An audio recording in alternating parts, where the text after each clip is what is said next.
Hello friends, welcome to my YouTube channel. Today we are going to learn warming up and chit chat of unit number 3.3 to a butterfly from standard 9th subject English. Let's go start. First question, what games did you play when you were a small child in pre-primary or primary school?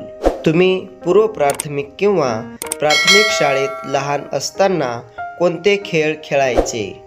Answer, I played running games, hide and seek, skipping and cricket. Second question, who were your playmates? तुमचे खेळ मित्र कोण होते?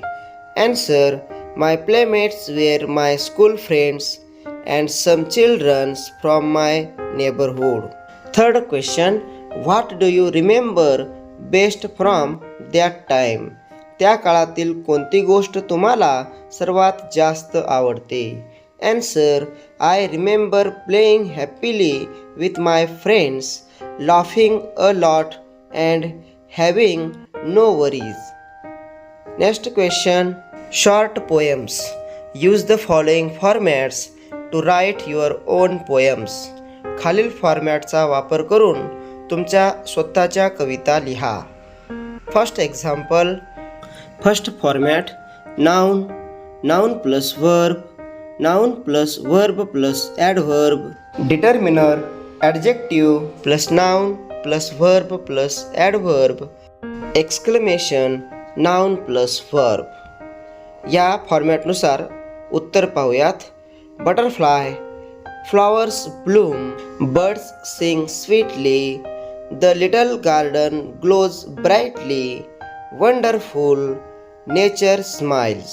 Next format, adjective first, adjective second, adjective third, adjective fourth, adjective five, noun. Answer, colorful, soft, delicate, graceful, tiny butterfly.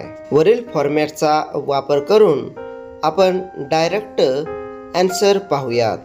Answer, shine, shine brightly, shine brightly always, stars shine brightly always, the tiny stars shine brightly always, do you see their glow? अशा पद्धतीने आज आपण to a butterfly या कवितेचे warming up व chitchat activity अभ्यासल्या आहेत. जर हा व्हिडिओ तुम्हाला आवडला तर लाईक, शेअर आणि चॅनलला निश्चित सबस्क्राईब करा. पुन्हा भेटूया नवीन पाठासोबत. तोपर्यंत जय हिंद, जय महाराष्ट्र.